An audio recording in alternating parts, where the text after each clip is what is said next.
Fellow biohackers, it is with great excitement that I introduce to you a truly extraordinary individual.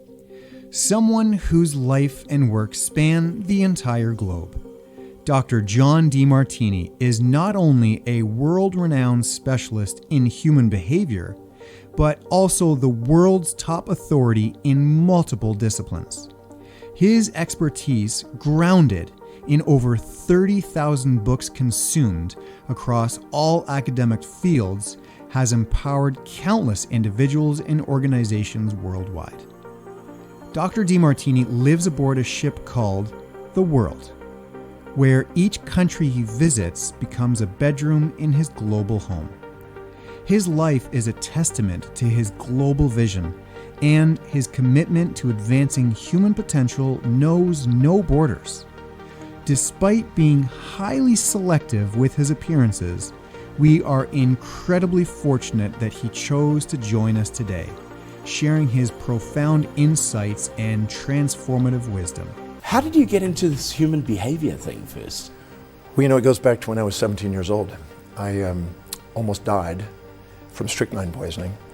And I had the opportunity to, in the recovery process of that, meet an amazing man who is an elderly gentleman at a talk one night for 1 hour, who shared one amazing message that inspired me to want to go back to school, because I was a high school drop at the time, and to go on and do something more amazing with my life than what I was doing. And he's the one that inspired me to want to do what I'm doing today, which is now 40 years later, studying everything I can to help maximize human awareness and potential, and to help people live more magnificent lives. Dr. Demartini's teachings reach far beyond the stage, offering powerful solutions across all pillars of empowerment: financial, vocational, spiritual, relationships, physical, familial, and mental. His presentations leave audiences with not only a deeper understanding of themselves, but also for those around them. Please welcome me in joining today our keynote speaker, the world-renowned and famous Dr. John Demartini. 1 second. My fellow biohackers, in 2006, the movie The Secret came out. And a friend of mine, we've got a mutual friend, Scott Ninja, Dr. Nandor, we were at a boat cruise and we were partying, and he's like, Coatsers, you got to watch this video called The Secret. It'll change your life. It's all about the law of attraction. I watched that. I bought the DVD, and every morning at 5 o'clock in the morning, I'd turn it on my laptop so I could hear it subconsciously while I was planning my days. In 2008, I attended my first ever personal development event just like this. It was called Create Your Own Economy by Raymond Aron. I don't know if you remember him. Yep. And I originally went to the expo because the late and most respected Bob Proctor was speaking. And many people said, I want to go to the Bob Proctor event. It was like, Raymond Aron, that's kind of like me. Brendan Coates, who cares about Brendan Coates? We want to see Dr. John. When I was in the audience, when I saw Dr. John, I was like, oh, he's from The Secret as well. And when I heard him speak, he brought tears of inspiration to my face. One man, one idea changed the trajectory of my life. Very similar to Dr. John's story. And so it is a great honor and it is a dream come true to finally share the stage with you, Dr. John, and bring you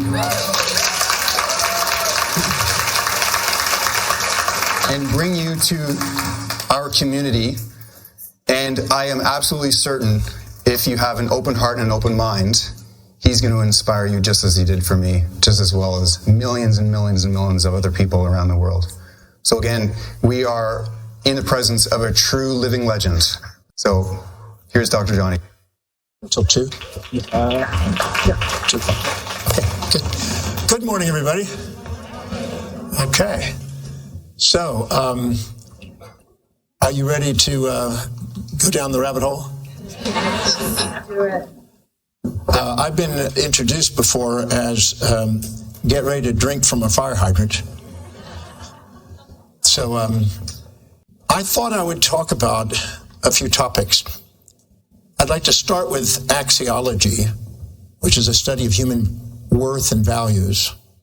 I'd like to go from there to psychoneurology, the relationship between the psyche and the brain. And I'm going to weave that together with a little bit of psychophysiology and psychoimmunology, and then psychopathology, because I'm a psycho, right? Not joking.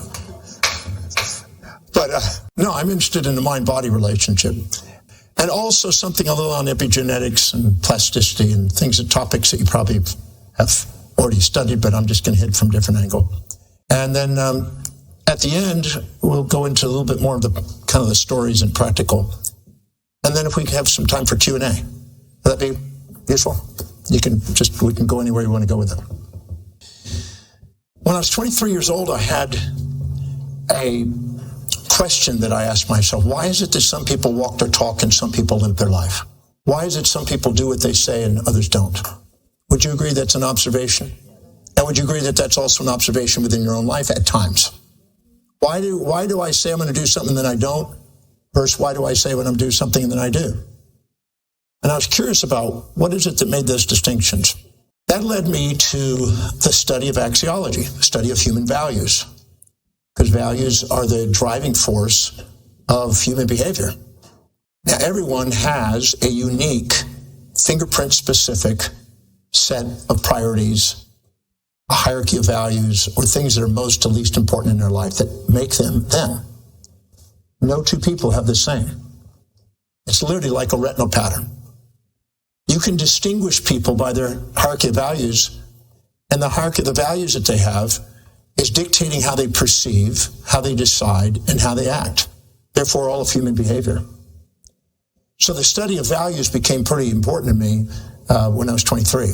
So I've been studying them for 46 years because I'm 70 here this next couple of months.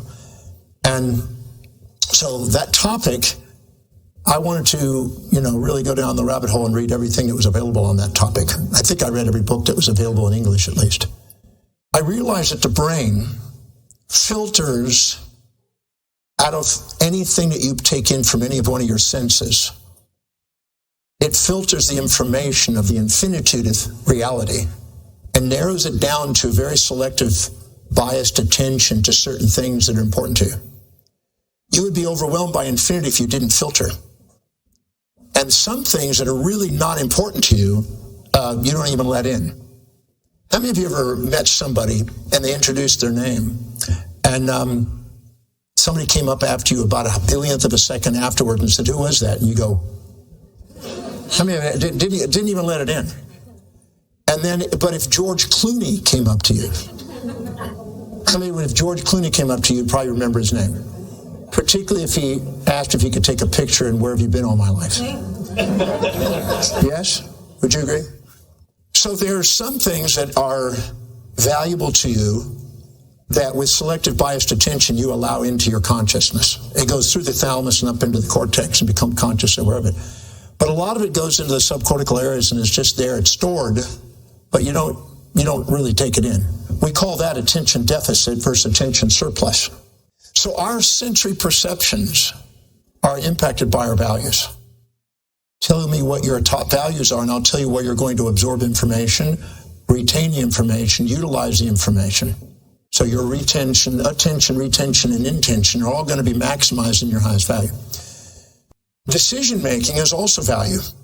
You make a decision moment by moment with your interneurons in the brain based on what you believe will give you the greatest advantage over disadvantage, based on all the experiences you've had taking this new information and making decisions. And then your actions are going to be, your intentions are going to be according to what you value.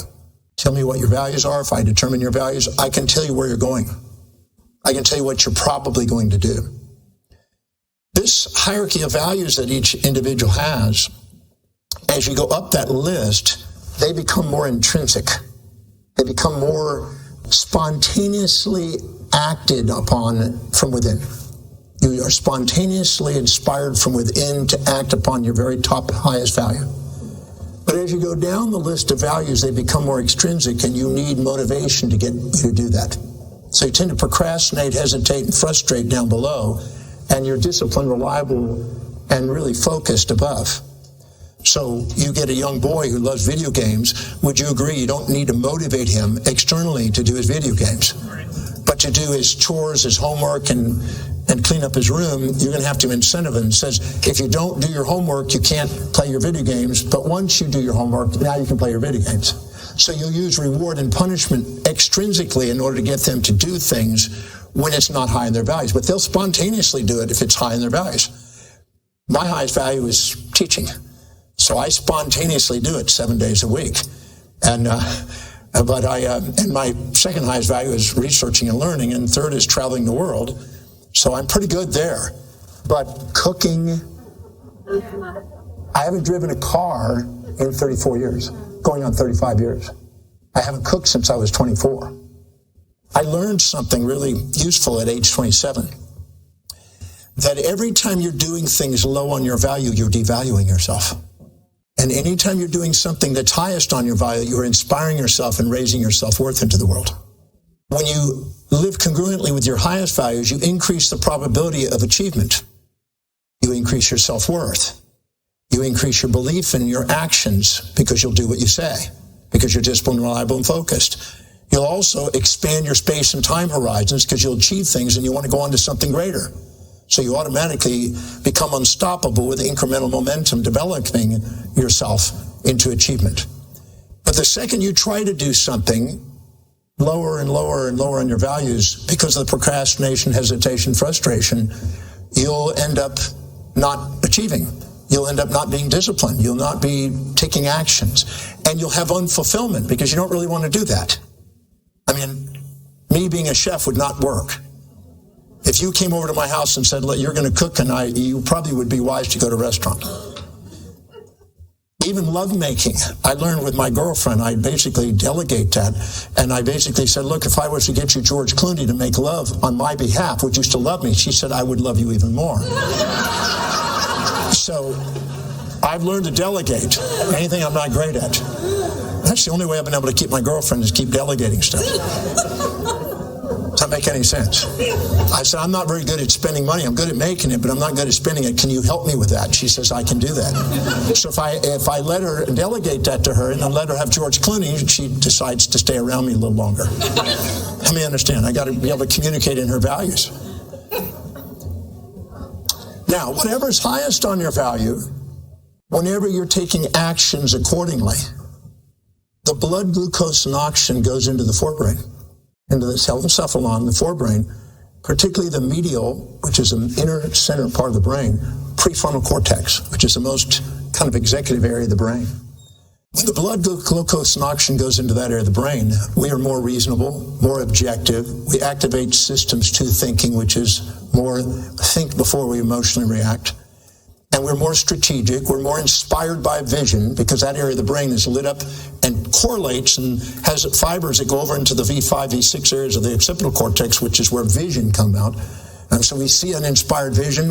We tend to strategize towards it. We tend to execute the plans that we see. We tend to mitigate the risks with discernment from past experiences. Instead of living by trial and error, we're foresighting and thinking with our minds and anticipating things. And we pursue challenges that inspire us. And by the way, whenever we pursue challenges that inspire us, we activate our genius. Innovation. I was speaking at an innovation summit for the UN, and I was talking about the maximized innovation, creativity, and genius, and original thinking on the planet. It's to pursue challenges that inspire you. Because if you don't pursue challenges that inspire you, you keep attracting challenges that don't. If you don't fill your day with high priority actions that inspire you, your day is going to fill up with low priority distractions that don't. And the low priority distractions that are coming into your life is a feedback from the world around you and society around you to make sure that you go back to what's highest on your priority. It's a feedback from the universe. We get symptoms in our life to guide us back to what's really priority. So the second we align ourselves with what's really important, we have integrity because we've integrated ourselves. That part of the brain has the most integration. In the central limit theorem and probability statistics, we find out that the greater the sample size, the greater the probability of a mean distribution. So the greater the number of interneurons in the brain, the greater the probability of a mean distribution of perception, which is basically an objective view, a balanced view. So we're less emotionally reactive, we're less valent, we're less impulsive and instinctual, and we're more intuitive and inspired when we live according to what we value most. It's It's been also shown, as all the way back at the time of Aristotle, whatever that highest value is on the list of values, when we're living congruently in it, Aristotle called that the telos, the end in mind, the chief aim, Napoleon Hill called it, or the primary objective that Tolleson called it. And this is the teleological purpose that we're here for. At any moment in life, based on our values, which can change and evolve, whatever's highest is the path of our purpose. It's the most efficient and effective pathway to fulfill the greatest amount of voids of emptiness in our life with the greatest amount of fulfillment. So when we identify what's highest on our value and pursue it and live congruently with it, we maximize our achievement. We maximize our awareness. We maximize our decisions for efficiency and effectiveness. We increase the space and time horizons and start building an idea of a legacy for immortality instead of just immediate gratification. And we end up achieving because we tend to be disciplined, reliable, and focused. And our identity, our ontological identity, revolves around it. So we identify ourselves by our highest value. So if you came up to me and said, "Who are you?" I'd say probably teacher. But if you were a pole vaulter, you'd say pole vaulter. I worked with a gold medalist pole vaulter in Melbourne, Australia. And her life was absolutely highest value for about 13 years of her life, pole vaulting. And her identity was that. So whatever's highest on our value, our identity revolves around. Whatever's highest on our value, our epistemological area of knowledge is maximal at. And whatever's highest on our value, this is where our ontological identity, we identify ourselves by it. So when we are here, we're told by the Delphic Oracle to know thyself and be thyself and love thyself, that's what it was. What's really highest on your value, what's really most important, the thing you want to import into your being. So that is the highest value. And axiology is a study of the mastery of that, identifying what the values are, and then organizing your life and prioritizing your life so you can live accordingly. Delegating anything that's lower in value and dedicating to what is highest in value. Because if we do fill our days with the highest priority things, we tend to be in the zone, in the flow. Everybody here has had a day. Would you agree that you've kind of knocked it out of the ballpark? You stayed on priority. You kept it you had an agenda and you knocked it out and you felt kind of on top of the world. And then if you came home and there was drama, you just handled it. You were more objective. You didn't react. But you've also had days where you were putting out fires. You got distracted and it seemed like everything was interfering with what was priority. And then you came home and you're a bear. Anybody been there? You're all of a sudden reactive and not proactive. So identifying what's really, really in the hierarchy of our values is one of the keys of self-mastery. I've been interested with the idea of self-mastery since I was 18. And I organized life into 7 areas: spiritual, mental development, career development, financial development, family, social, leadership, and physical health and well-being. And every one of those are empowered and enhanced, which I'm going to elaborate on here, by living congruently by your values. Every one of them. I'll explain as we go along. Now, what's interesting is not only is our perception, decisions, and our actions according to these values, and whether we are aware of it or not, consciously or unconsciously, we're living according to our values. Every decision you're making is going on by that, but you may not be aware of it. I've asked people, I was in South Africa, and I asked people, there was about 5,000 people there, and I asked, how many of you would like to be financially independent? I'd ask this group, how many would like to be financially independent? Anybody? Put your hand up if that would be so. Okay. I asked this 5,000 people, and every hand went up. Some had 2 hands, some put a leg up in here. And then I asked, how many of you are financially independent? And all the hands went down but 7 people in the front rows. And I said, so it's interesting, you all say you want to be financially independent, but your life's not demonstrating it. Because I found out, I gave them a little exercise. I gave them a 1-minute period to write down, if I gave them $10 million US, what would they do with $10 million? And they have 1 minute to write it down. And I said, on your mark, get set, go. What would you do if you got $10 million right now, handed to you in cash? And they quickly wrote it down. They had 60 seconds to write down what they would do with it. 10 things they would do with that $10 million. At the end of it, I had them turn it to the person next to them. And I said, how much of that $10 million is still remaining as an asset, and how much was spent on consumables that depreciate in value? Between 20 and 80% within 1 minute was eroded by consumables that were depreciated in value. I'll buy that new car, I'll get that new house, I'll get that new thing. All things that go down in value when you buy them. So what people said was important, what they say it was important, and what their life was demonstrating were two different things. And I've been doing value determinations 46 years. I've only met one congruent lady in my entire life. Only one, an Israeli lady. Most people have varying degrees of incongruencies between what they say they want and what they want. Because what their life demonstrates is their values. What they say doesn't always match that. Only one. So when I got through, they realized, I said, would you like to know why you're not having financial independence even though you claim you want to have it? Because in your value structure, which is the hierarchy of your values, you have a higher value on buying immediate gratifying consumables that go down in value and not buying assets that accumulate and grow in wealth and appreciate with interest. And they didn't realize that immediate gratification costs them their finances, and long-term vision and deferred gratification makes them wealthy. So as a result of it, they had a wake-up call. They realized that what we say and what we're doing are two different things. They'd say, I want to be financial independent, but my action steps are I want that nice dinner, and I want that nice clothes, and I want that nice this, and I want to travel, and I want to do this. And so I'm not willing to defer that so I can have the wealth that I want.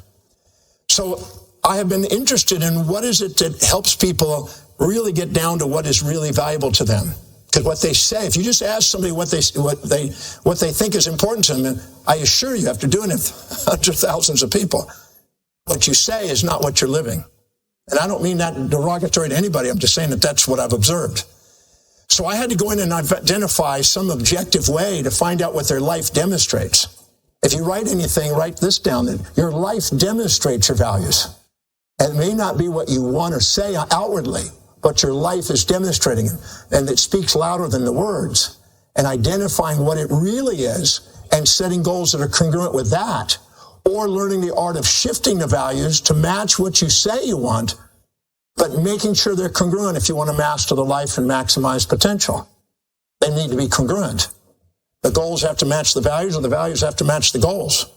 But when there's an inconsistency, and I asked, what is it makes people have that inconsistency, that incongruency? I found it in a writing by Wilhelm Wundt.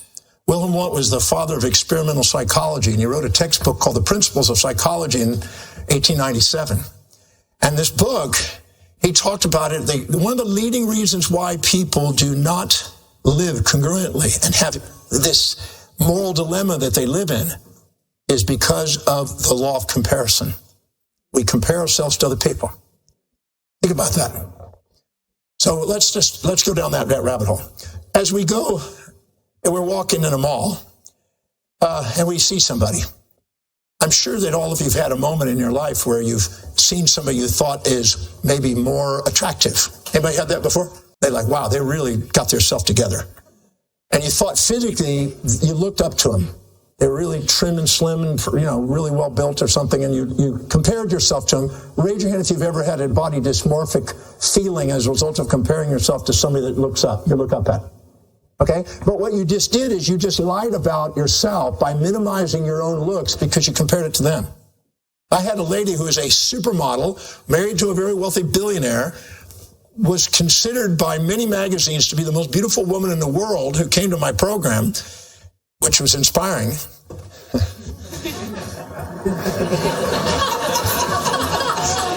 And she had body dysmorphia syndrome. When she's walking on the runway, and this is how it was developed. She was walking down the runway and she sees a girl that's got thicker hair than hers. Now, the rest of that lady is not a wow, but her hair is a wow. So she's now comparing herself to that hair and thinking, my hair's thinner. And so she's now self-conscious and minimizing herself because she's exaggerated that person by the law of contrast. Anytime you exaggerate somebody and you'll minimize yourself. Anytime you minimize somebody, you're going to exaggerate yourself. Anytime you minimize or exaggerate yourself, you're not yourself.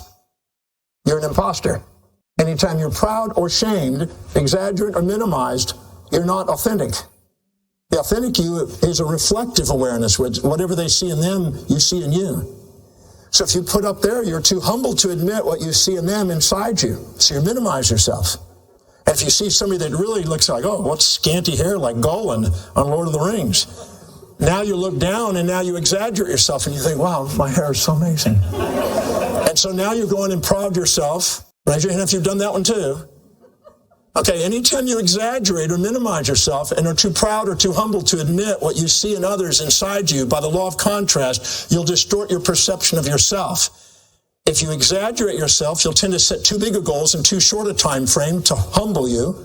And if you minimize yourself, you'll set too small a goals in too long a time to raise you back up as a homeostatic mechanism to get you back into authenticity. Everybody following along so far? Now, what happens is you not only do it with the looks, but you now do it with intellect. Raise your hand if you've seen somebody you thought, well, that person's really smart, and I'm really dumb. Or you thought, what a dumbass. And then you thought, I'm brilliant.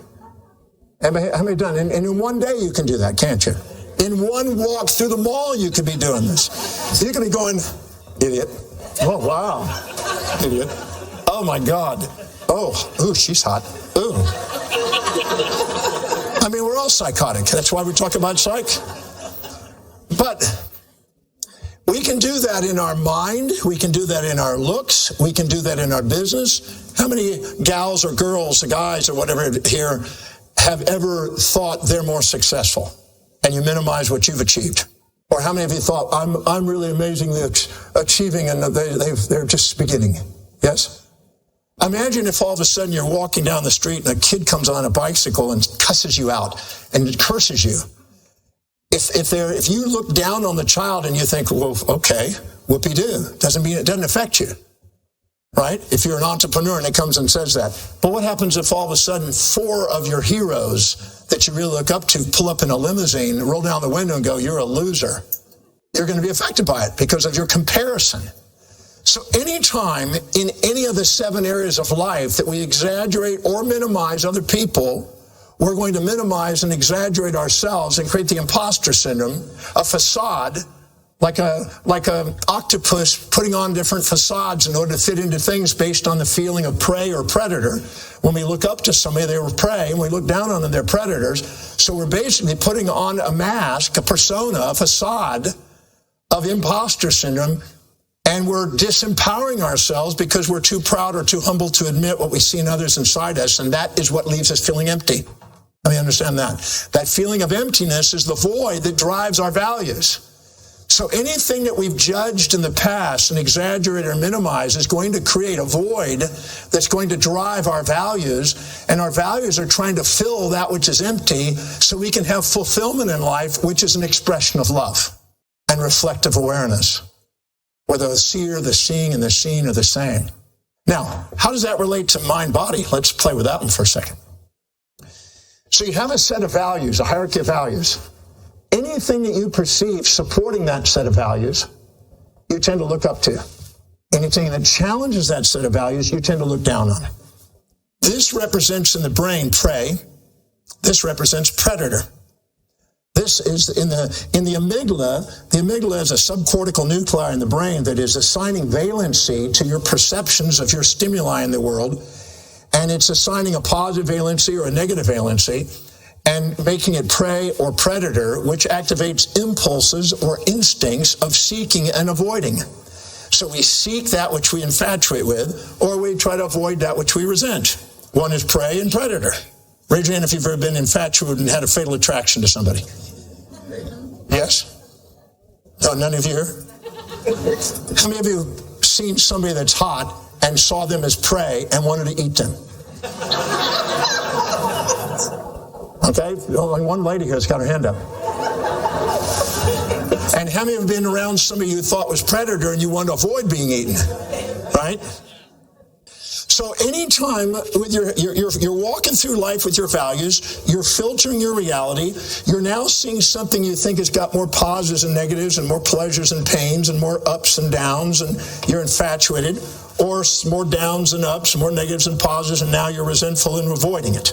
So you're seeking or avoiding, infatuated or resentful, admiring or despising, liking or disliking, whatever the words you want to use.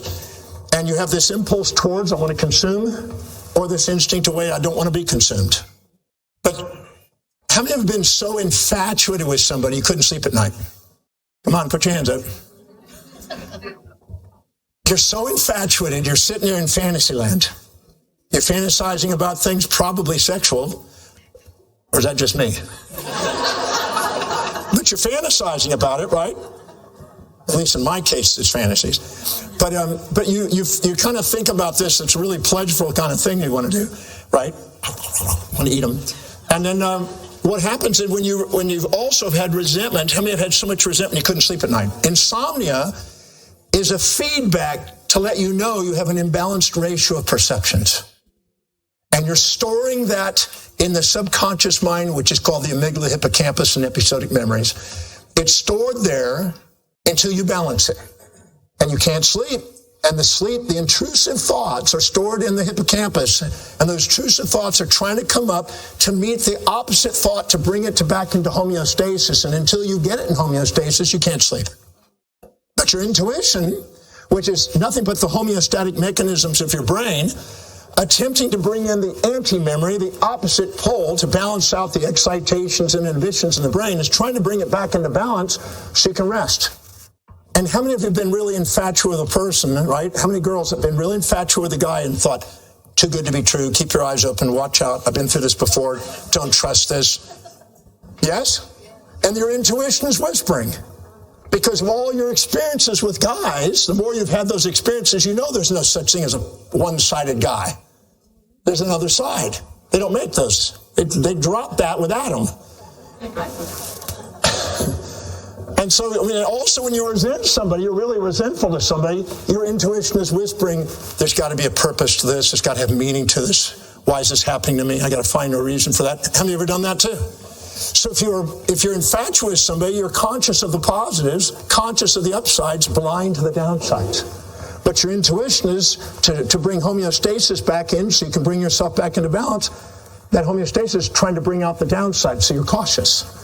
And if you're resentful, you're conscious of the downsides, unconscious of the upsides. And so your intuition is trying to bring in the other side to try to make you balance again so you're not being run by those. Because otherwise you're going to be impulsive and you're going to activate the amygdala and the systems one thinking, which is a survival thinking, and you're going to emotionally react before you think. And then you're going to be run again. And you go, I fell for that guy again. I had a 27-year-old girl recently call me up. I knew her mother. She called me up. She says, I need to speak with you, Dr. Demartini. I said, what happened? She said, the problem is I don't know. I drank too much. I said, okay. I told her, I said, you just inherited $165 million because your father passed away. Money without meaning leads to debauchery. Money with meaning leads to philanthropy. You have no meaning in your life. You don't have any responsibilities, no accountabilities, nothing deeply inspiring and meaningful to focus on. You're going to end up being debaucherous and drink your life away and end up in all of the amygdala's impulses and addictive behaviors if you don't get your life together with something meaningful. My advice is take the money and put it into an investment and leave it alone and go back and work. She said, my mom told me to call you. I wonder why now. But that's what happens when people don't have something that's purposeful in the highest values in the executive center. They have something that's meaningful. The amygdala automatically takes over. That's why if you don't fill your day with high priority things, it fills up with low priority distractions. Distractions are nothing more than impulses and instincts from an imbalanced ratio of perceptions in the mind. So if you see positives out negatives, you're going to be impulsively attracted to it. You see negatives out positive, you're going to be instinctively avoiding it. So that means the external world is running your life, and you're now a victim of history and not a master of destiny.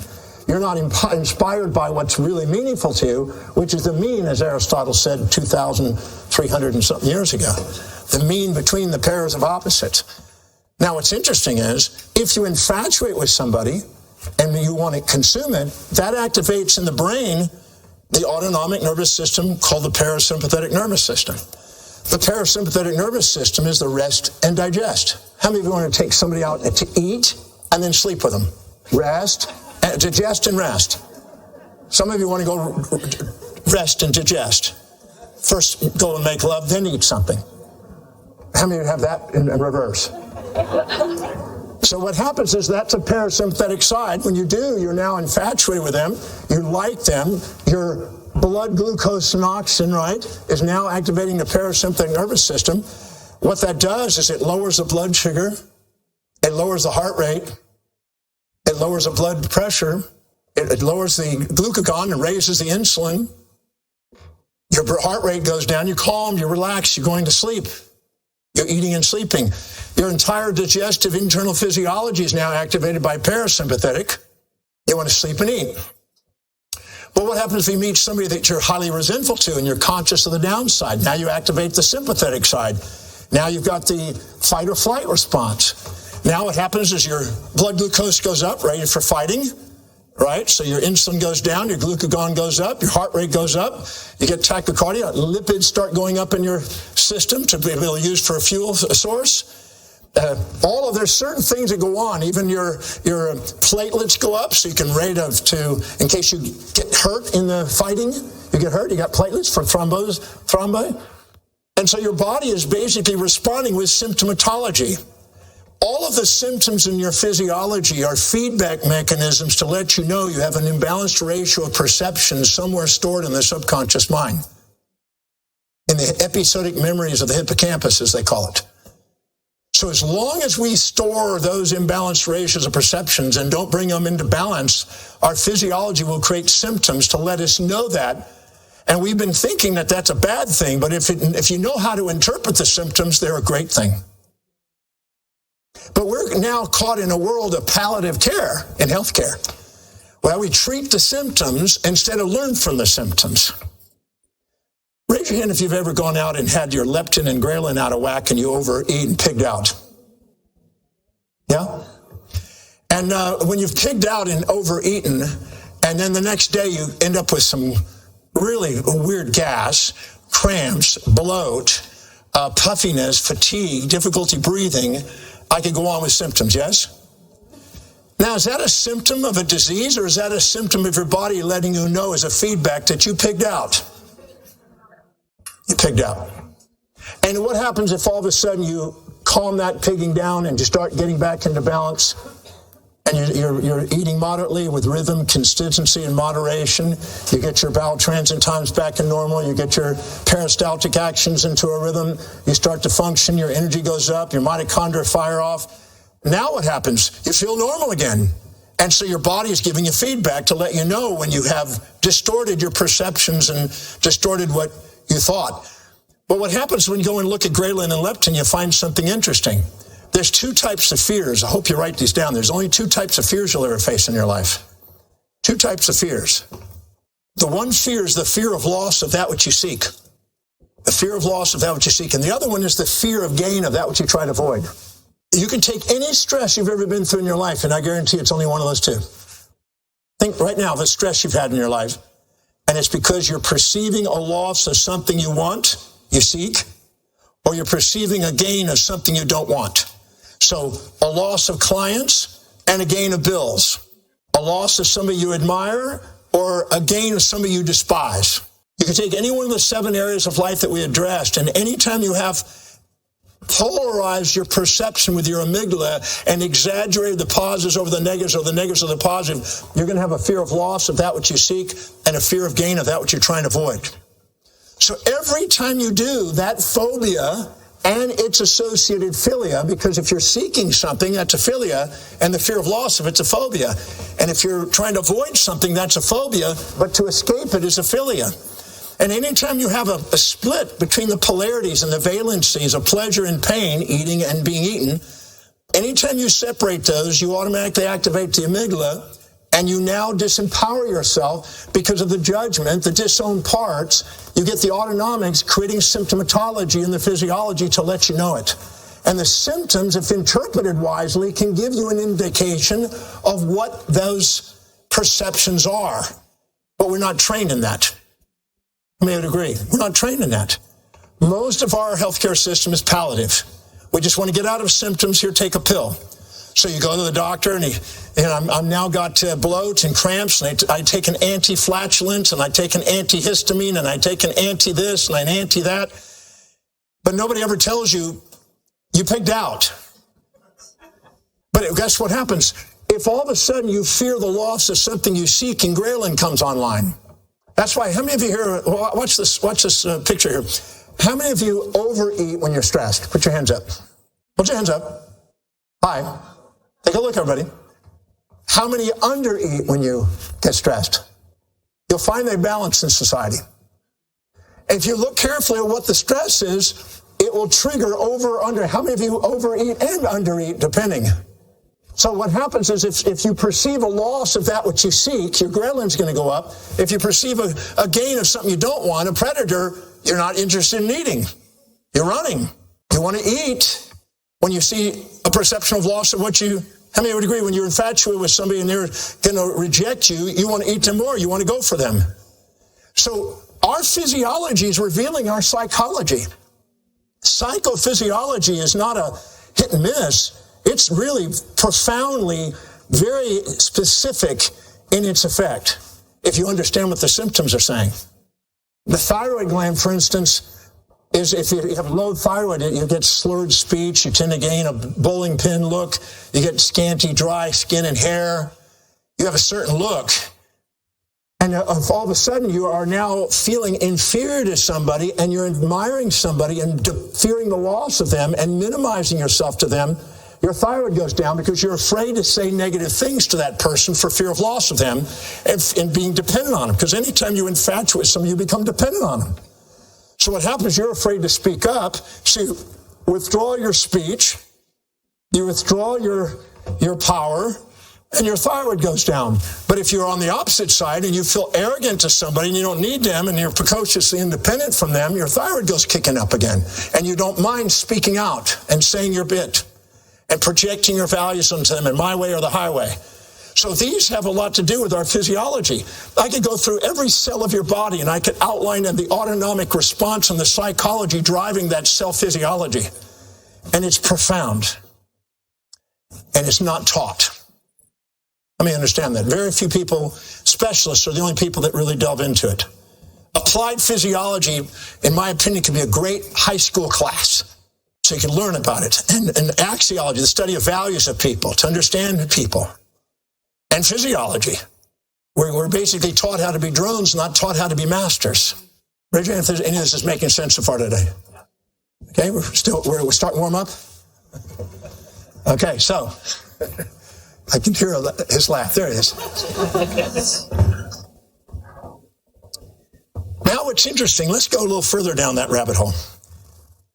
When you see somebody that you infatuate with, and you're conscious of the upsides and unconscious of the downs, you have blindness. You're not seeing the whole. You're not fully conscious. You have a bias, a selective biased attention, a false positive on the positives and a false negative on the negatives. That means you're seeing something that's not really there, the positives, and you're not seeing something that really is there, the negatives. And you have now a subjective interpretation of reality, and you think that reality is actual, but it's just your reality that you picked up to your senses. And your senses are elusive at best. So now, when you do that, you're now ignoring and unconscious and blind to the downsides, and you're vulnerable. How many women or men have been blinded by an infatuation, and then days, weeks, months, or years, you found out that it wasn't what you thought? Okay? Now, the question is how fast does it take to do it? That tells you the density of your mind. Okay? So if you take an hour to immediately see the downsides, you're pretty bright. If you see both sides simultaneously, as Wilhelm Wundt says, you're brilliant. You're enlightened. You're fully conscious. You're fully conscious of both sides. But if you're only seeing one side, you're not seeing the other, what do you have? Blindness.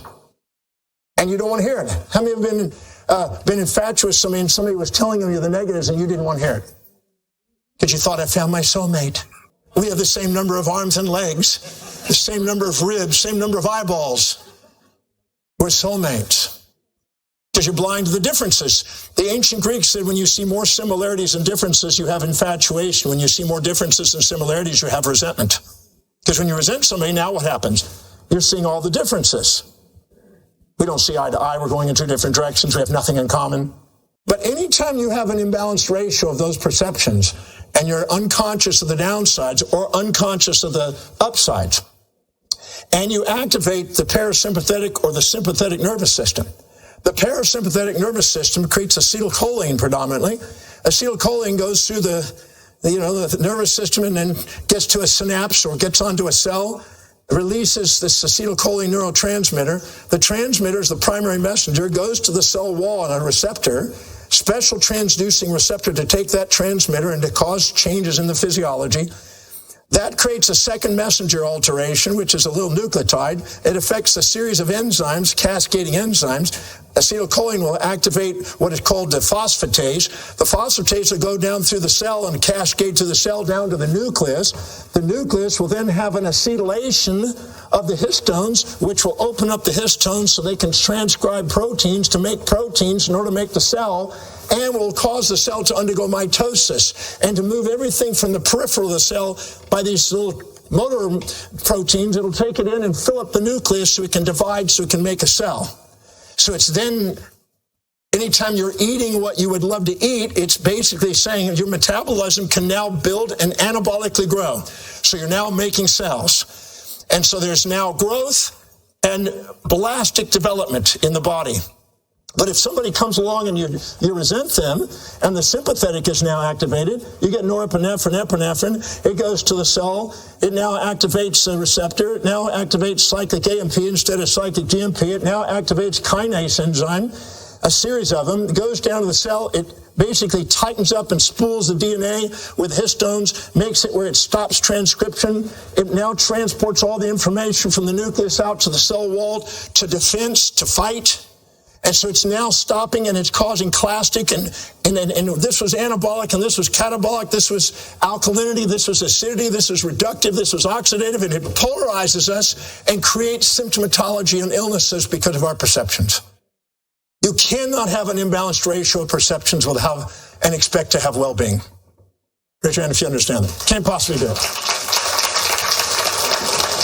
When all those imbalances are going on, the symptoms, if you know the cell and you know the receptors, you know the enzymes, you know what it is, you can narrow it down to figure out what is the perception that you're infatuated or resentful to and narrow it down. And what's interesting is if you go into that perception and ask what the intuition is trying to reveal, if you're resenting it, asking what are the benefits, what are the upsides? If you're infatuated, what are the downsides? If you go in there and take what you're ignorant of and what you're ignoring, you might say, and what you're unconscious of, and make you conscious of it with questions, ions, positive or negative ions, on a quest for neutrality. If you go and ask the right questions and become conscious of both sides simultaneously and see the positives and the negatives and see the negatives and the positives simultaneously, your physiology stops its response, doesn't have to create symptoms, and lets you know you're now well. Let me understand. Now, what's interesting is the parasympathetic is mainly rest and digest, and it's mainly for nighttime. It activates white blood cells, and during the day, the sympathetic is for fight or flight. During the day, it activates red blood cells. Red blood cells have no nucleus because the radiation of the day damages them. White blood cells have large nuclei because at night there's no radiation damage. So the cells and the wisdom of the body automatically know what to do. In a book that's worth reading, it's called The Wisdom of the Body by Walter Cannon, 1932. A fantastic book on homeostasis and how our physiology works. If we go in there and we realize that the body is doing that, we can actually see why cells go increase, decrease, why they change their shapes.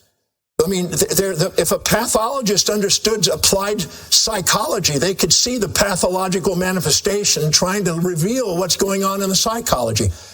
But there's no financial benefit to that. Let me understand that. I mean, there is, but not like it is from a pharmaceutical company. Okay? So that's kind of like negated. I first got interested in the kind of the mind-body area back when I was 17, 18, because I nearly died. That was starting me to probe into that kind of, what's going on? Why am I having a health issue? Then I was the president of the Cancer Prevention Control Association when I was 24 in Houston, Texas, and I saw a lot of cancer patients. And I found out that cancer patients have a common linguistic. And you can, if you've got anybody that's got cancer, pay close attention. You'll hear there in absolutes. My mother was never there for me. I'm always there for my kids. I would never do what my mother did. My father was always cruel to me. He was never nice to me. You'll hear always and nevers, which are absolutes. Now, if you go look in a culture that has absolutes, because I've had the opportunity to mediate people in different parts of the world where there's a lot of absolutes. My group, in-group bias is good, yours is bad, and that kind of thing.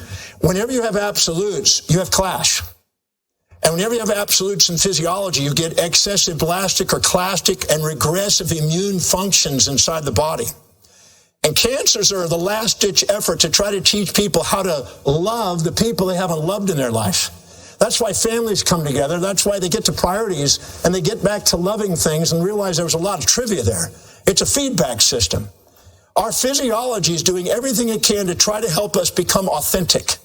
We're imposters when we exaggerate, minimize, and judge. We're authentic when we love. So every symptom is also a feedback to try to get us to love.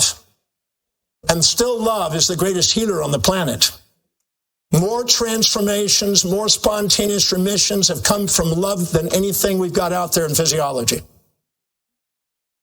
Now, I'm not negating that people who are not willing to do the internal work, not able to have reflective awareness, doesn't need all the other forms of health. But if you put those together with love, you have a greater response. I've had doctors in different parts of the world that have learned some of the methodologies that I developed on how to ask questions, because the quality of your life is based on the quality of the questions you ask. And if you ask questions to become aware of what you've been unconscious of and bring those things into balance, a mathematical equation back into balance, the physiology responds. When you are in parasympathetic activity, you tend to go towards a delta sleeping cycle, 3 cycles per second. When you're during the day and you're in a sympathetic and beta waves come in, but if you have those in perfect synchronicity, you get an alpha theta wave. And right at the junction of alpha theta, if you synchronize that, you'll get a gamma synchronicity in the brain, you'll get tears in the eyes, a eureka moment, an aha moment, and every one of you know that that's been one of your greatest guides. Raise your hand if you know what I'm talking about. One of your greatest guides in life for moments of authenticity. Your gamma synchronicities are moments of authenticity confirming that you're now thinking with a balanced mind.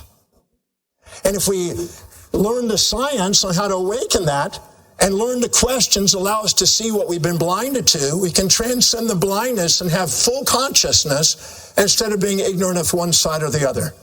It was Stephen Wolfram, the mathematician and physicist, that basically showed that entropy in information theory, Claude Shannon's work, information theory was missing information. In other words, entropy, the tendency to go to disorder, was missing information. That missing information is whatever you're unconscious of.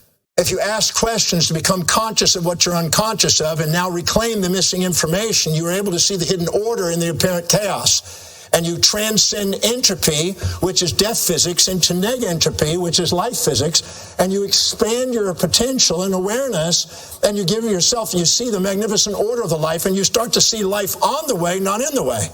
And you realize that the symptoms are not your enemies. The symptoms are your feedback to try to help you self-actualize your mission in life and to fulfill what's meaningful and purposeful, to get you back onto what's highest in priority in life. And when you live according to your priority and you delegate the other things to people who are inspired to do the things you want to delegate, you help the economy, you help in communication, you give other people the opportunity to do what they love so you can do what you love. And you liberate yourself and grow your potential and self-actualize your life if you do. And your physiology normalizes and lets you know with an efficient function. Your body's doing everything it can to try to help you maximize the efficiency of your function. Now, what's interesting is, if you look carefully, you'll find there's times when people sometimes will critique you. How many of you have been cocky and puffed up or whatever and people then criticize you? How many of you know, how many are married? Okay. The purpose of marriage is not happiness. You figured that out by now. The purpose of marriage is to find somebody that's low, that specializes in things low in your values. You can delegate low priority crap to them and get cheap labor value for efficiency. Let me understand that. And to be able to help go to sleep at night, because they're going to talk about boring things that's going to put you to sleep. How many of you know you're always blind and deaf on the side that your spouse sleeps on? I'm joking. I'm having a sense of humor here. I'm not known for sense of humor. But no, the purpose of marriage is to keep you authentic. So if you get cocky, they'll bring you down. If you get humble, they'll say you're not that bad of a whatever. They'll bring you back into balance. The purpose of a partnership is to hold people accountable to authenticity. So if we go puffed up, we get brought down. Now, if we get puffed up, we talk down to people and we don't meet their needs. So their criticism and challenge to us is to try to bring those into equilibrium. We think we want to get rid of that challenge and that criticism, but that's exactly what we need when we're cocky and we're not caring enough to communicate in their values. So they're doing what they can in society, and your loved ones and your friends, they're all doing that to get you back into fair exchange. Sustainable fair exchange is the only thing that works. In business, etc. And when you are actually minimizing yourself to somebody, you altruistically sacrifice what's important to you to be with them. Raise your hand when you got really infatuated, you sacrificed and did weird stuff the first few weeks of being in a relationship. Weird stuff. And then you built up resentment because you go, I want my life back. I've done all this for you. You owe me one. And you build up some resentment to try to get your life back. That's a normal physiology. That's not a mistake. That's not a dysfunctional individual. That's somebody that was minimizing themselves, too humble to admit what they see in them inside themselves. And as a result of it, they were sacrificing themselves for them because they didn't want to say any negative things because you didn't want to lose the person, afraid to say any negative things because they might walk away. So you basically repressed yourself temporarily, and gradually you start to say, well, I've done this for you, I've done this for you, I've done this for you. And a woman's memory of what she's done for her man is greater than all Intel chip computers that have ever been on the planet. How many would agree with that? A woman doesn't forget anything. The doctor knows, right? Is this your wife next to you? Yeah. Yes. He knows that you will never forget anything. Of course, men remember everything that the woman's done that's challenged their values. It's usually economic, though, right? Anytime you spend money or whatever, they remember it. Anytime you're not doing what she says, I found it a lot easier in life just to find some women and pay them to tell me what to do.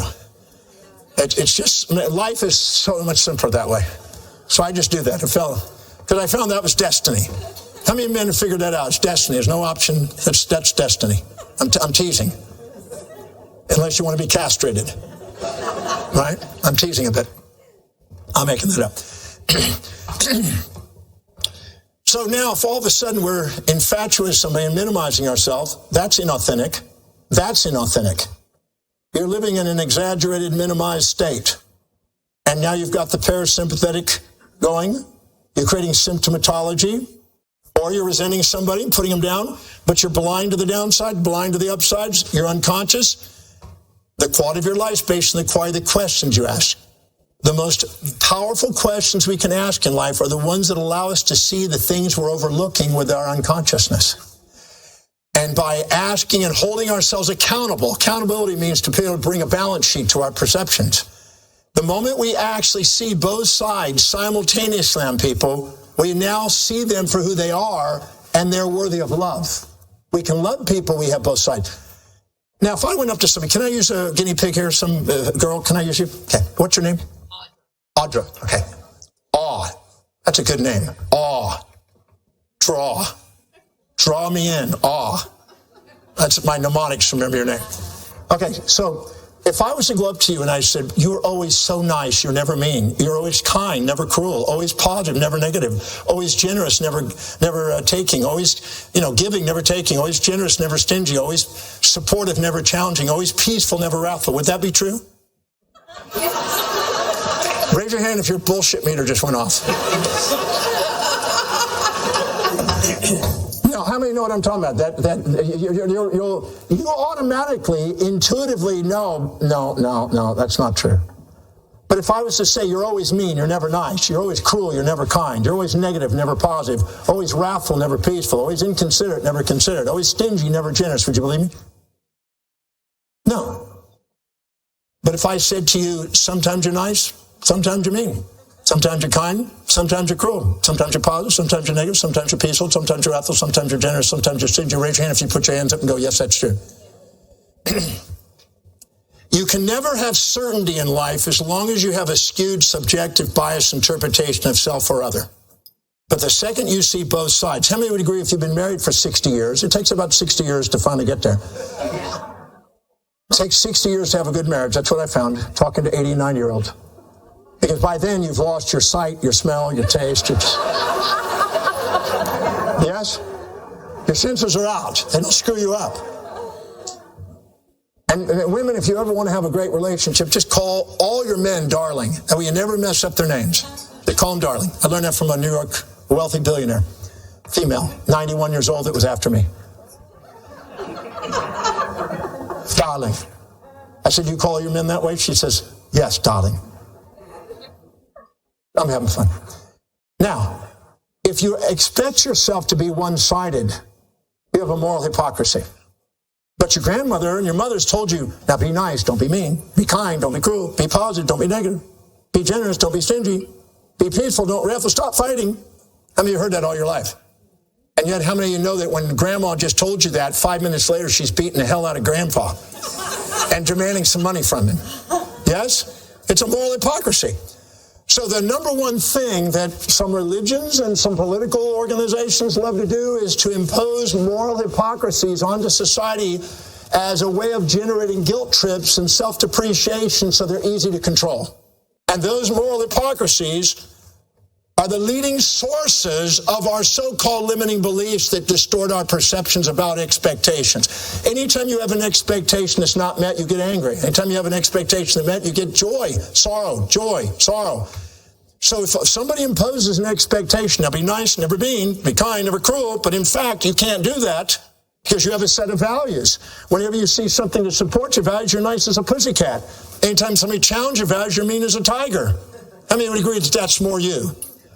So if you want to love yourself, quit trying to get rid of half of yourself. Because until you can embrace both sides of yourself simultaneously and both sides of other people simultaneously, you're going to put them in pedestals and pits. You're going to put them down and resent them. You're going to put them up, and you're going to be an imposter, and you're going to create symptoms, and your symptoms are going to teach you how to love. Raise your hand if you grasp that. Your symptoms are doing everything they can to help you become authentic, and an authentic individual is a loving individual of themselves and others. And that's where maximum sustainable fair exchange occurs. Because if you're not above them or below them and you're equal to them, you communicate what you value in terms of what they value respectfully. And now you're helping them get what they want, and they're helping you get what you want, and you're having a sustainable fair exchange. But if you're superior to them looking down, you're going to be trying to narcissistically get something for nothing.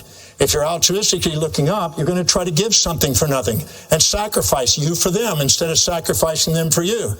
It's only in sustainable fair exchange where there's no sacrifices. There's just win-win in the dynamic. So love is a confirmation of authenticity. And when you're able to look in the mirror and say, wow, thank you, I love you, instead of, oh, I'm better, I'm worse, and then having intrusive thoughts and difficulty sleeping and having all those emotions and creating those impulses and instincts and distractions from what's really important in your life, you're caught in trivial pursuits instead of something magnificent. You hold yourself back from self-actualization, as Maslow would describe. Raise your hand if you're following along with me here. I know I've been told I speak a bit fast. Has anybody got even a note yet? Couple notes? Oh, pages of notes. Well, that's pretty good. I had a woman one time and she says, could you slow down? And I said, could you speed up? And then I sold her a speed learning program. Are you breathing? Am I breathing? Yes. I'm just warming up. I just flew in from Houston, Texas this morning. And I just flew into Houston, Texas from Darwin, Australia the day before. I live on a ship, and my ship, I got off the ship in Darwin, flew all the way down here so we could be here today. And then I'm speaking tomorrow in Houston, Texas. So I'm doing my signature program, the Breakthrough Experience in Houston, Texas tomorrow morning at 8 o'clock. So I'll be going back tonight and doing that. I love doing that. How many can sense I kind of like teaching? See, when I was born, I had my arm and my leg turned in the way I positioned in the womb. So when I started to get up and walk, it became noticeable and I would fall. So I had to wear a brace on my arm and leg on the left side. And in those days, people thought that's actually good to wear a brace because it makes you be right-handed. Because you're sinister if you're left-handed. Do you remember that? Anybody old enough to know that? When I grew up, that was that way. And so I wore these braces until I was 4. And people didn't know what to do with that because, kids wouldn't play with you because they thought, this kid's weird. But when I got out of the braces, I just wanted to run. And I was constrained. I think that the perfection in life is that no matter what happens in your life, it's on the way. It's not in the way. Because I would not have the opportunity to travel 21 million miles now if I had been constrained and now I wanted to be free. So everything is on the way. See, it doesn't matter what you've been through or what you're going through. It's about your perception of it and what you decide from it and what you act on it. So don't be a victim of history and blame things on the outside. Epictetus, the Greek philosopher, said, first we blame others, then we blame ourselves, and then we realize when we're finally enlightened, nothing to blame. Never was. Because you finally found the hidden order in the apparent chaos. But people want to go around and, blame things on the outside, blame others, blame themselves, and exaggerate how, false causalities that they caused me this, and false causalities, I caused them that. None of that is productive. What's productive is to find the hidden order in what's going on and asking the questions that balance the mind and liberate yourself from the intrusive thoughts and free yourself off to be a self-actualizing individual that cares about humanity philanthropically with sustainable fair exchange, doing what you love. Let me understand. But don't ask me to repeat that. I don't even know what I said. I make it up as I go. But I then got out of the braces and I started running. I've been on the run ever since. And then I got to first grade. When I got to first grade, I found out that I had learning problems. I knew that I had speech problems because at 1.5, I had to go to a speech pathologist and use all these strings and buttons in my mouth when I was a kid because I wasn't making sounds properly. But when I got to first grade, my teacher tried to put me in reading, didn't work. Went to remedial reading, didn't work. I had to wear a dunce cap. She said, when you decide to read, you can come back in the class. Didn't work. She brought my parents to the class. She said, I'm afraid your son has got learning problems. Apparently he's got dyslexia. He can't read. I don't think he's ever going to be able to read or write or communicate or go very far in life or amount to much.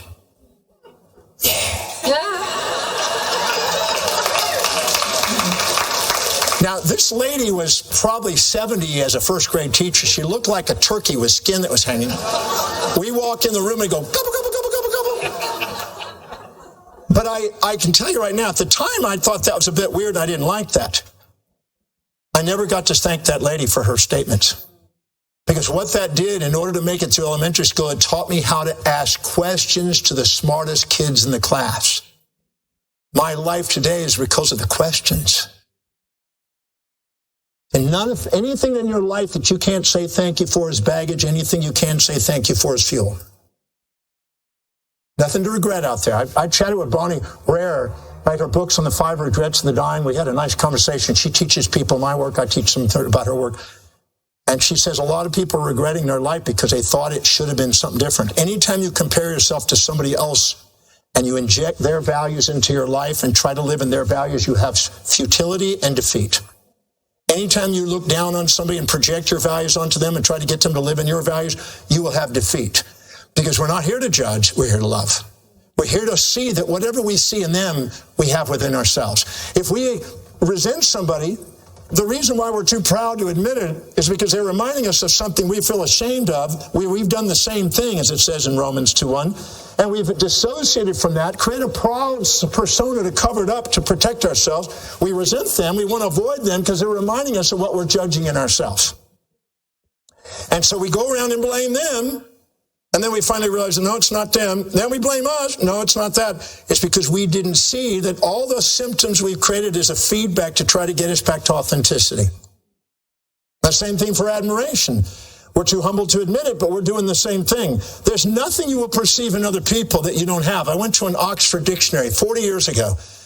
I'm a neurotic kind of guy. I went to an Oxford dictionary, the biggest, thickest dictionary with the thinnest print that you could find. And I went through and underlined every possible human behavioral trait. Now you know why my girlfriend wants George Clooney. Okay? Every human behavioral trait, I went through and underlined them all. I had 4,628 traits I found in that dictionary.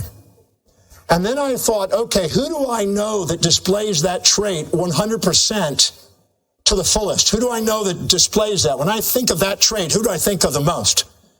And I wrote out the name, little initials out there, and who it is that I imagine them being that way. Positive or negative, whatever the trait is. And then I went in there and did an honest evaluation, and I asked, okay, John, where and when do I do that? Who do I do that to, and who perceives me that way, until I owned it equal to the most extreme example I knew. I found that I had all 4,628 traits. I was nice and mean and kind and cruel and considerate and inconsiderate and honest and dishonest and forthright and withdrawn and, generous and stingy. I had every trait in my life.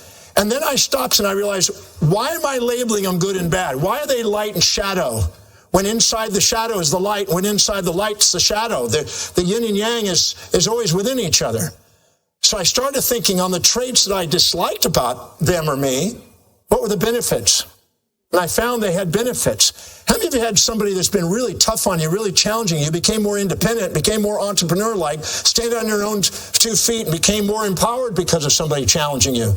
And how many of you know that if you get somebody supporting you, you can become a juvenile dependent? How many of you seen parents that are overprotected their children and given too much, and they're just spoiled little brats that can't do anything on their own? So when you think somebody's nice, they can be mean. And when you think they're mean, they can be nice. And when you see both of them, you don't label either one of them. And then you realize that that's all you, and you need every one of those behaviors in your mastery of life at different times and different settings. That's why it said in Ecclesiastes, it said, there's a time for everything under the sun.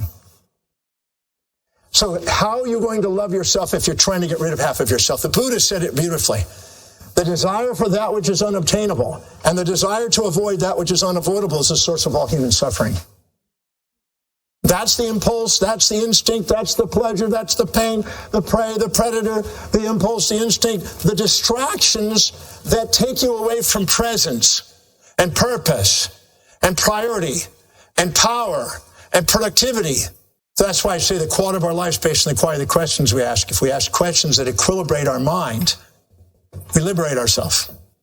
Now, I know I've just rambled on here, but hopefully, have you got at least a couple notes? Okay, I got 8 minutes to go before I have to get off the stage here. Any questions? I'm just warming up, though, I know. I wish I had more time with you. I decided that I'm going to, I try to knock out 120 hours a week. That's a typical part-time job. And that's most of the time speaking. So yes. Oh, thank you for asking that. Okay, so here's what I found. When you resent somebody, don't be vague. Identify what specific trait, action, or inaction. Because if I've gone through resentments that people have on people, and it's always a trait, action, or inaction. It's a physical trait, or it's something they did too much of, or something they did too little of. A motor action. Most judgments are about commissions and omissions, too little activity. So what specific trait, action, or inaction do you perceive this individual displaying or demonstrating that you despise, dislike, or hate most? And narrow it down so it's not vague. Be concise on what it is that you're doing it. And it may be a stacked up composite of a series of things you're resenting. List them all out so you know, so you're not guessing. Then go and do an accountability on reflective awareness. Then ask yourself this question. Go to a moment, John, where and when I perceive myself displaying or demonstrating that same specific trait, action, inaction.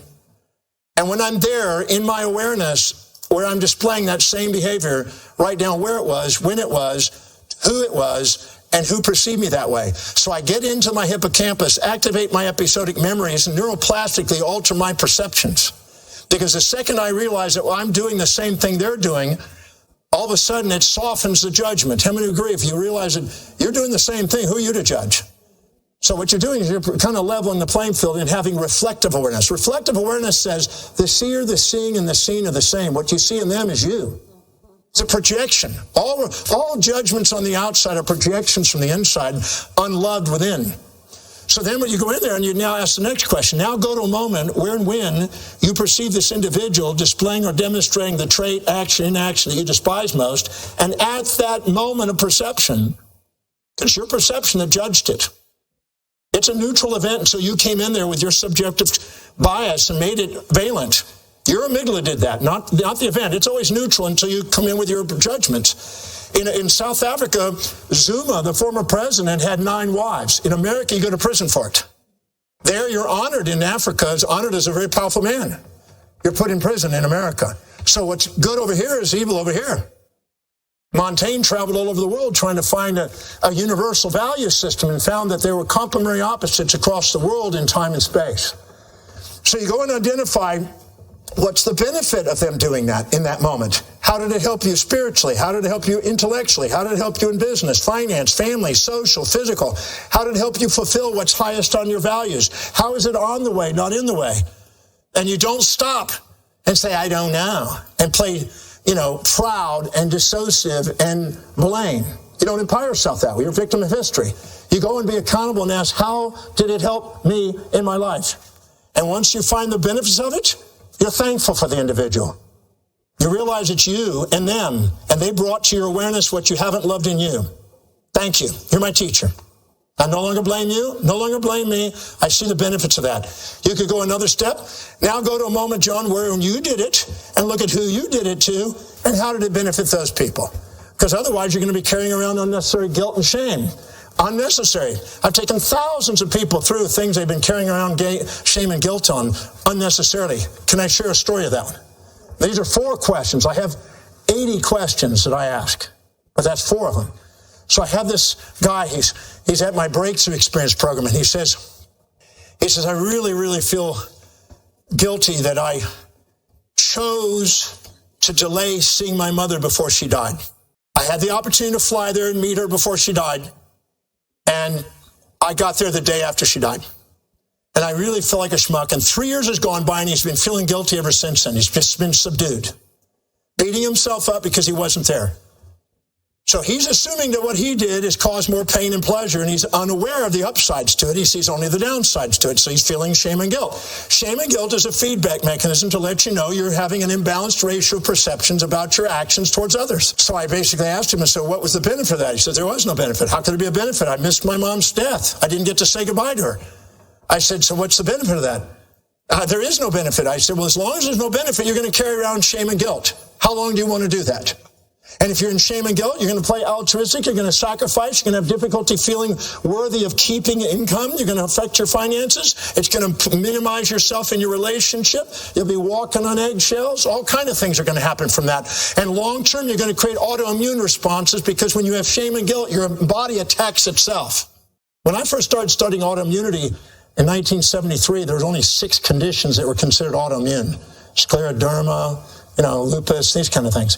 Now there's 400 different conditions that are all autoimmune related. But they still live in a fantasy that they're leaving out consciousness. And self-judgment is part of the autoimmune problem. Let me understand what I'm saying. That's part of it, I guarantee it. Because I've seen people, when they neutralize their shames and guilt, their autoimmune condition changes over and over again. So he was beating himself up. He thought it, and I asked him, so what was the benefit? Hold yourself accountable and look. And if you had been there, it would have been the drawback. I asked in reverse, psychology. If you had been there that day and got there in time, what would have been the drawback? And I asked that, he started crying. I said, what is it? He goes, my mom died in my sister's arms. My mom and sister had not really been talking for 11 years. If I would have been there, my mom's biggest wish to be able to resolve with her daughter, and my sister's biggest wish to be able to resolve the issues with mom would not have happened if I'd have been there, because my sister avoids me because I've been judging her for the way she's treated mom. If I would have been there, mom would not have died with a peace of mind knowing that her daughter loved her, and that was done sitting on the deathbed. He started crying. He said now I can see that there was a benefit not being there. It was almost like a higher ordered system was making sure I wasn't there to make sure that happened. I said, now you're perceiving things on the way, not in the way. He cried. His guilt was gone. His emotional responses towards himself, his energy levels back up again. Your body is giving you feedback, letting you know when you're not loving yourself or other people, to teach you how to love and be authentic and have sustainable, fair exchange and honor. And your body, your psychology, your sociology, everything going on in your life is a feedback system to that objective. And that's something to be grateful for. That's something really amazing to think about every day, because we live really in a magnificent universe trying its best to try to wake us up. But our moral hypocrisies are blocking us because we're trying to be one-sided beings, trying to get rid of half of ourselves and half the world and half the people, and not loving them for their whole. And everybody wants to be loved for who they are. And when they are, they're unique and they get to make the biggest difference in the world. And that's self-actualization at its finest.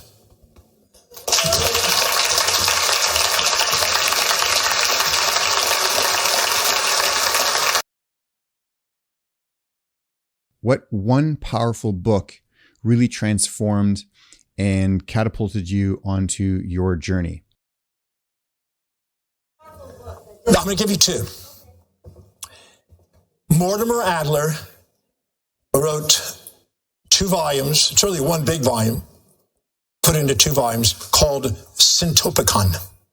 S-Y-N-T-O-P, Syntopicon, I-C-O-N. It's put out by Britannica. It's part of the Great Ideas series of the great books of the Western world.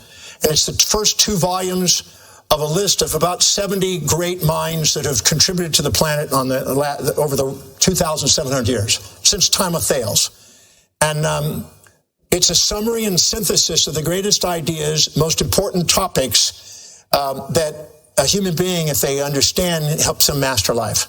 But they're fantastic books. They're both about 900 pages each, but they're in fine print, but they're a real masterpiece. You could read them over and over again. I keep them on my computer, and I've read them many, many times. Yes. How does one identify their values? If you go to my website, drdemartini.com, and go to determine values, your values, there's a 13-step questionnaire that you fill out. It takes you 30 minutes. It's free. It's private. No one will ever see it except you. Answer those questions. Come back a week later, do it again. Come back a month later, do it again. Come back 3 months later, do it again. You'll keep it. Store it on the computer, because we store it for you. And just take a look at it and answer as honestly as you can the questions. Read them very thorough. Don't jump to conclusions. Because when people want to write down their stories, their values, they want to write down idealisms, truth, integrity, honesty, and everything else. But their life demonstrations is what I'm interested in. Because anytime you're setting goals and aren't matching what your life demonstrates, you have incongruency and you're going to get feedback from the universe. Yeah, but it's free on the website. Take advantage of it. Or you can go and read a book I did called The Values Factor, and it goes through some of it there. But right online, it's free. It's drdemartini.com. Ladies and gentlemen, fellow biohackers, was this valuable?